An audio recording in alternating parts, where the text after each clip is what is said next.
You understand why you can't come, don't you? My mother's tone was casual, almost gentle, as if she were commenting on the weather, not cutting me out of my sister's life. Vivian's dream wedding isn't about you, Juliet. It's about her perfect day. Perfect. That word had always belonged to Vivian. I sat across from my mother on the floral couch in our Charleston home, my camera bag beside me, my fingers tracing the worn leather strap like an anchor.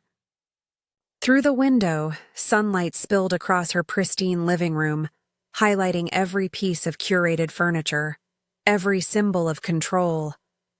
My mother's manicured hands folded neatly in her lap. You'd only make things complicated. Complicated how? I asked, though I already knew the answer. She sighed. Vivian's guests are refined people. Investors, editors, people from her firm. And you, her eyes swept over me, jeans, messy bun, no jewelry. You never quite fit. You'd be uncomfortable anyway. Her words struck harder than they should have. You never quite fit. I'd heard versions of it all my life.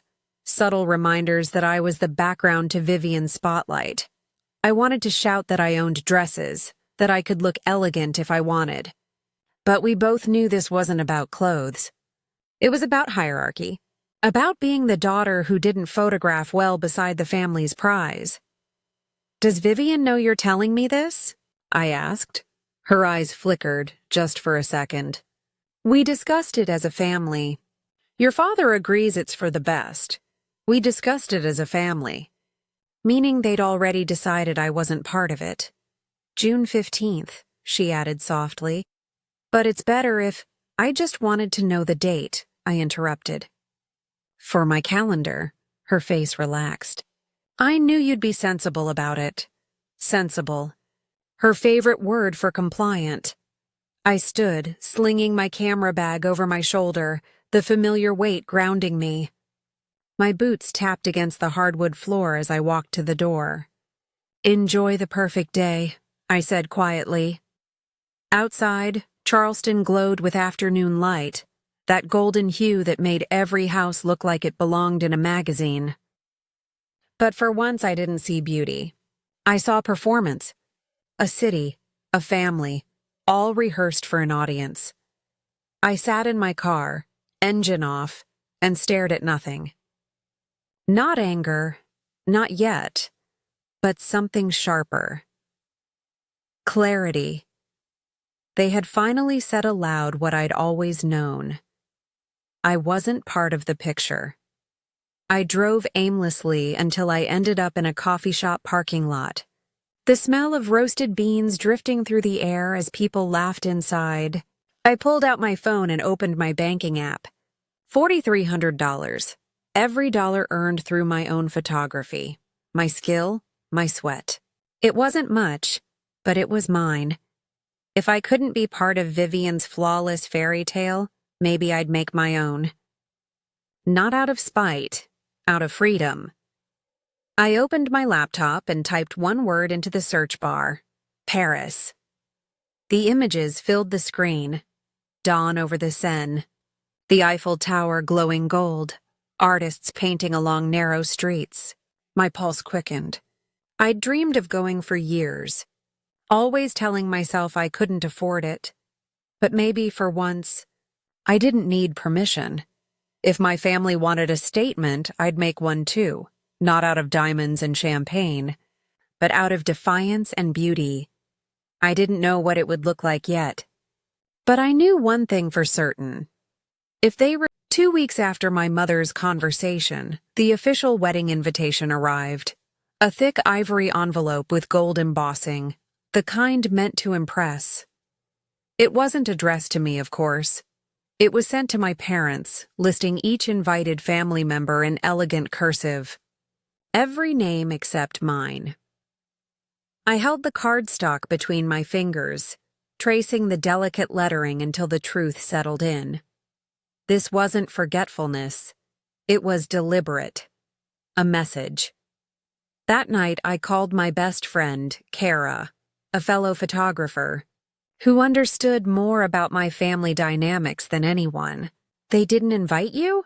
She said, disbelief sharp in her voice. To your own sister's wedding?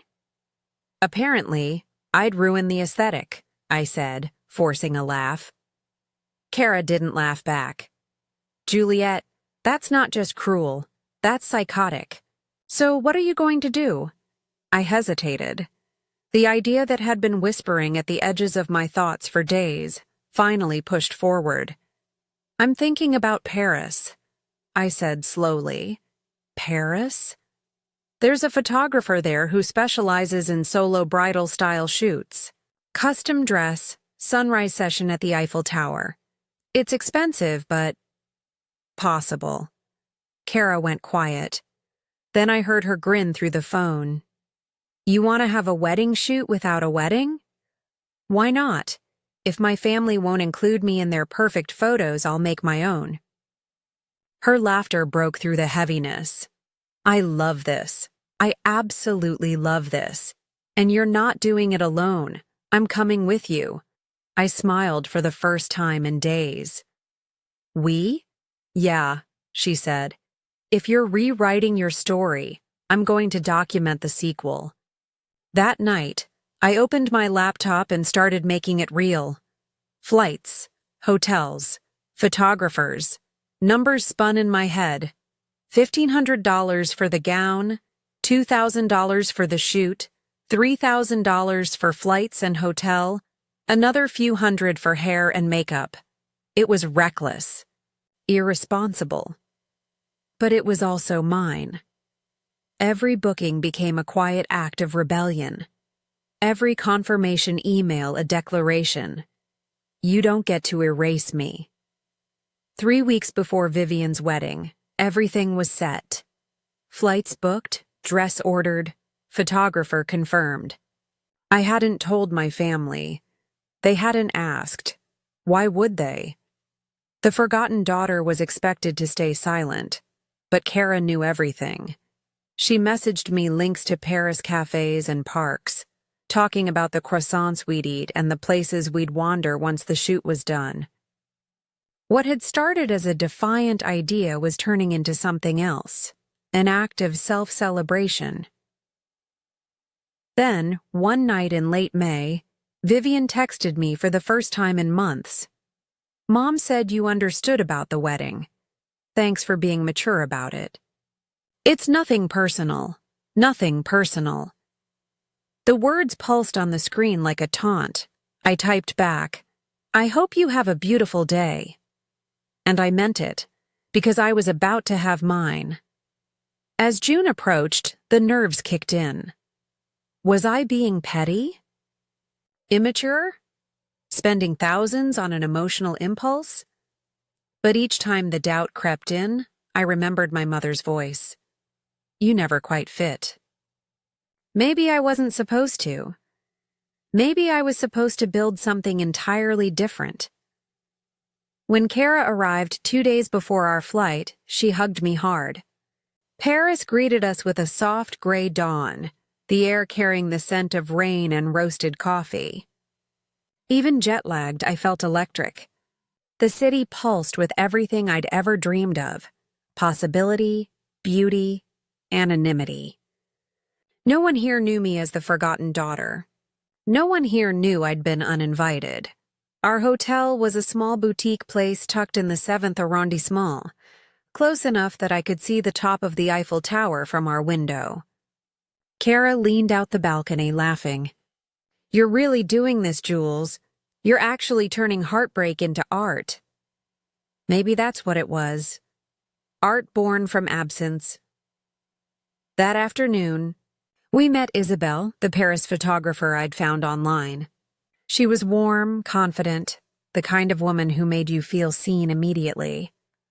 The dress arrived yesterday, she said, her French accent lilting. It is perfect for you. When she led me into the studio's back room, I stopped breathing. The gown hung there like a secret dream, ivory silk with subtle beading on the bodice, the kind of dress that whispered rather than shouted. Bridal, but not a costume. A reflection of what could have been, or perhaps what should have been all along. We'll begin at sunrise, Isabel said. The light at 5:30, magnifique. You'll see. That night, Kara and I walked by the Seine, the city shimmering under its street lamps. I tried not to think about Charleston, but I could picture it perfectly. Guests arriving, Vivian glowing, my parents beaming. I imagined my mother telling people Juliet's working this weekend, a convenient lie to smooth their image. But tomorrow I'd have my truth, lit by Paris sunlight. At 3:30, alarms buzzed through the dark hotel room. I sat up, heart pounding. The hair and makeup artist arrived at 4, transforming me from the practical photographer into something ethereal. My reflection startled me. The woman in the mirror looked soft but strong, the quiet fire in her eyes impossible to miss.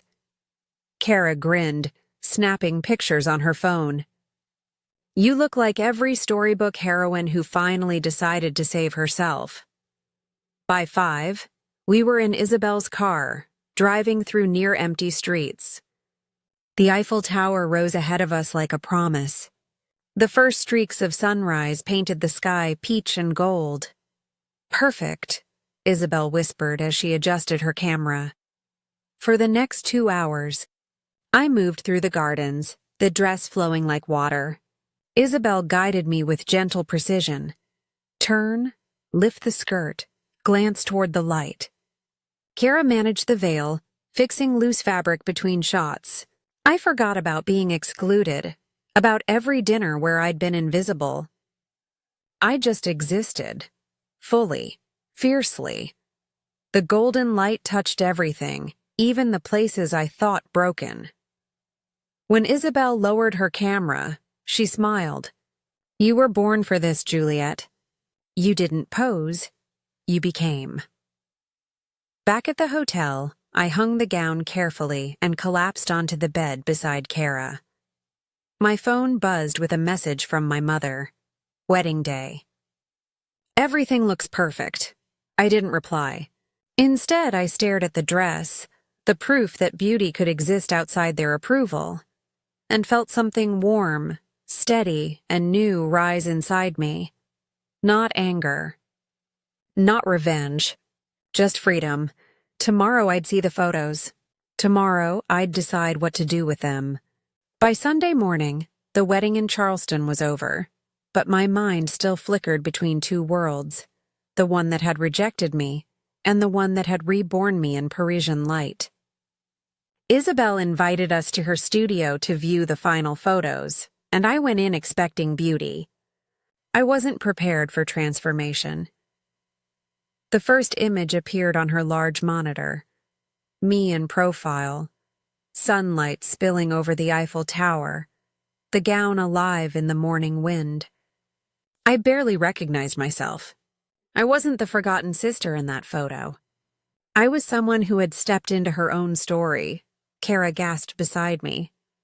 Juliet, you look like the cover of a dream. Each image was better than the last. The soft ones, the fierce ones, the ones where I was half laughing at nothing. It was everything I hadn't known I needed. Isabel smiled, clearly proud. These could be in magazines, she said. I laughed. I just wanted to feel like I existed. That evening, back in our hotel, I scrolled through the collection again and again. Every frame shimmered with something real. Defiance, grace, power. Kara looked at me over her coffee. You have to post one. I don't know. Why not? This is your moment. You don't owe them invisibility anymore. Her words echoed in my chest. By Monday morning, Isabel sent the fully edited photos, glowing, flawless, alive.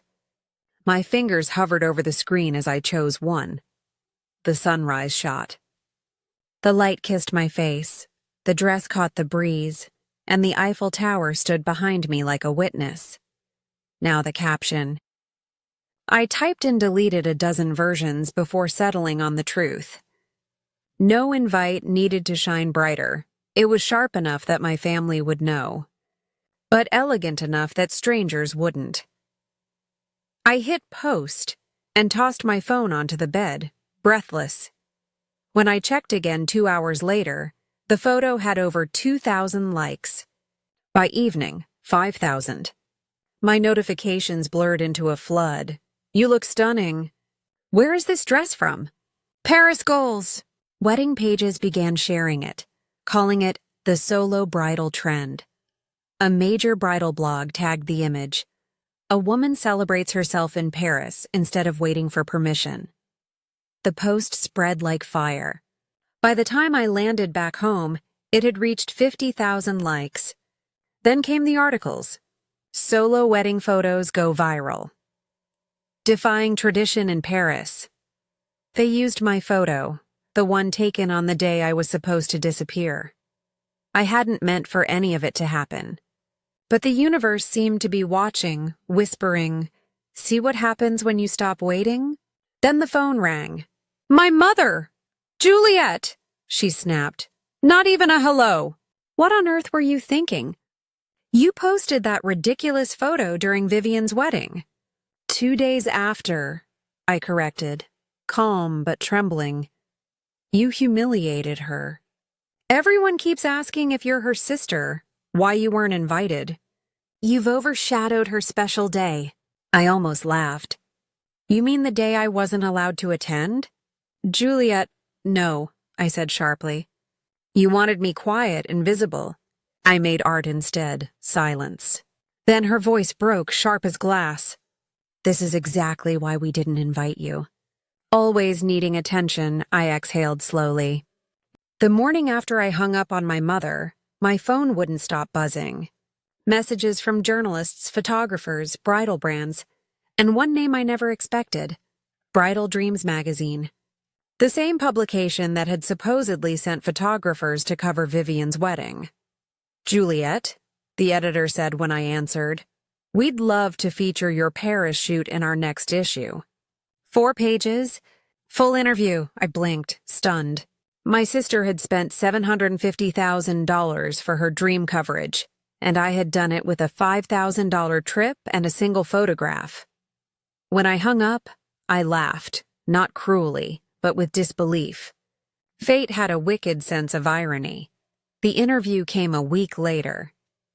I told the journalist the truth, that I hadn't gone to Paris for revenge, but to celebrate myself. That sometimes exclusion forces you to find freedom. When the article came out, it exploded again, shared across social media, translated into other languages, quoted in empowerment blogs. My following jumped overnight. Sponsors flooded in. For the first time, I wasn't chasing clients. They were chasing me. But the calls from my family didn't stop. My father asked to meet. We sat in a quiet coffee shop, the space between us thick with unsaid things. Your mother and Vivian are hurting, he said gently. They think you did this to punish them. And what do you think? He looked down at his coffee, silent. Then, we should have handled things differently. We should have included you. It was the first apology I'd ever heard from him, but it landed hollow. You didn't just forget me once, Dad. You forgot me for years. He nodded, eyes tired. Maybe this is what it took for us to see that. I wanted to forgive him. Part of me did. But I also knew forgiveness wasn't a return ticket. It was a release. As my story spread, the irony deepened. The magazine canceled their feature on Vivian's wedding. The audience has moved on, their editor told her photographer. People want authenticity, not perfection. Vivian's fury arrived in a text. You've ruined everything. You made me the villain in your story. I didn't reply. Maybe because I finally understood. She had built her life on being adored. Mine was only beginning because I'd learned to live without it. Weeks passed. Then Vivian showed up at my door. Her eyes were tired, her tone softer than I'd ever heard. I read your interview, she said. You were right about some things. I didn't realize how invisible you felt. It wasn't a full apology, but it was something. You didn't just make me invisible, I said quietly. You made me irrelevant. But I stopped waiting to be seen. She nodded. You found your light. I did, I said. And it doesn't come from taking yours away. She left with tears in her eyes, and for the first time, I felt peace. Not triumph, peace. Months later, my book Uninvited, Celebrating Yourself When Others Count You Out, hit shelves. The cover showed that Paris photo, me in the ivory dress at sunrise. The book became a bestseller, a symbol for everyone who'd ever been dismissed. At the launch party, Kara raised her glass. You did it, Jules. You turned rejection into revolution. Maybe that's what it was. Not revenge, but revolution. 2 years later, standing on a stage in New York, I told 1,000 women, sometimes the best revenge isn't anger. It's visibility. It's refusing to stay small when the world tries to erase you. The crowd rose in applause, and in that moment, beneath the lights, I finally understood.